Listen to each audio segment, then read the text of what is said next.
Hello, have a nice day. Good day to you, Mayor Rodrigo Duterte, the incoming new president of our country, because you are always consistent, number one, of all latest survey of all the presidential candidates in our country.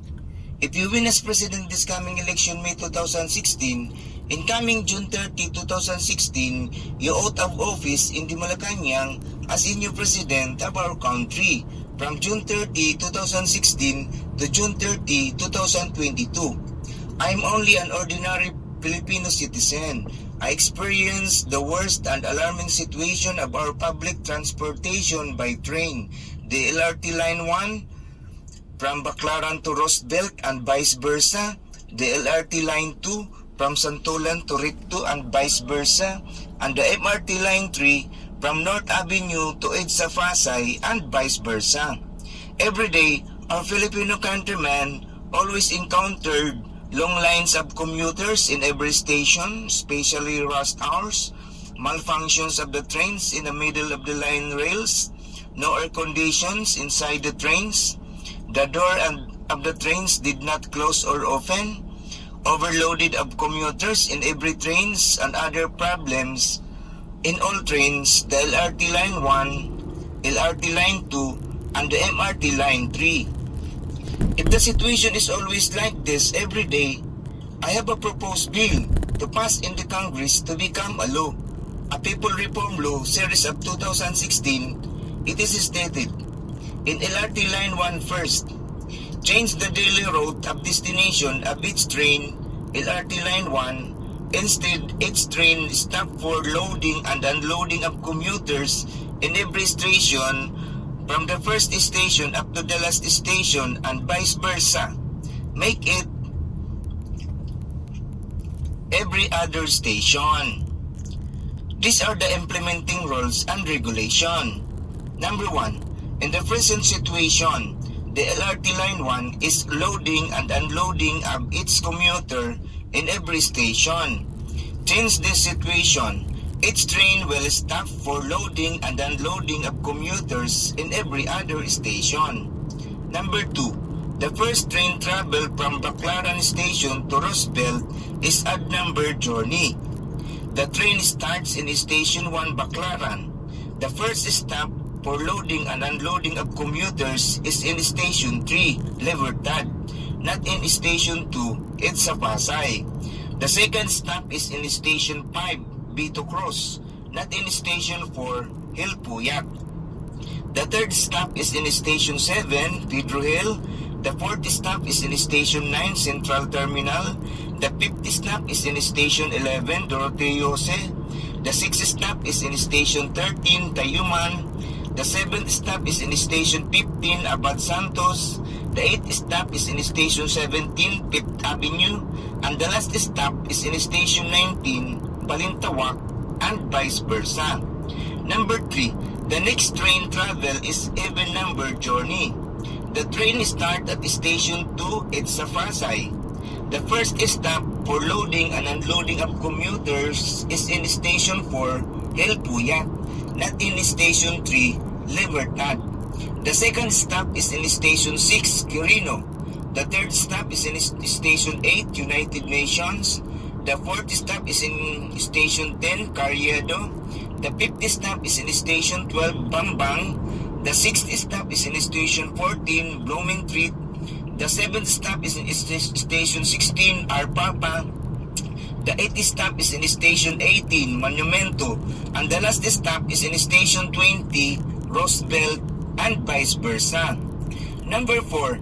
The third train traveled odd number journey from Station 1, Baclaran, to Station 3, Libertad, to Station 5, Vito Cruz, to Station 7, Pedro Hill, to Station 9, Central Terminal, to Station 11, Doroteo Jose, to Station 13, Tayuman, to Station 15, Abad Santos, to Station 17, Fifth Avenue, and the last stop, Station 19, Balintawak, and vice versa.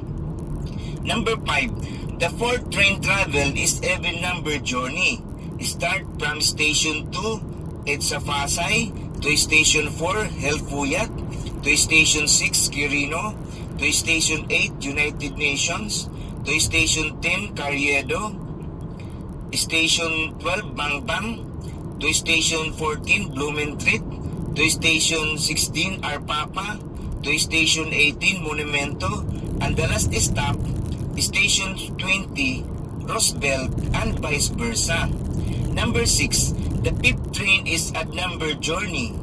The 6th train is even number journey, and so forth. Number 7, before the commuters ride in the LRT Line 1, they must aware what station they drop.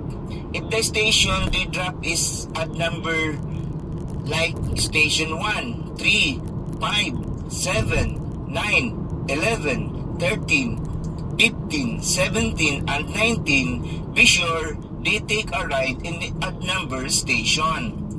Number 8, if the station they drop is even number like Station 2, 4, 6, 8, 10, 12, 14, 16, 18, and 20, be sure they take a ride in an even number station.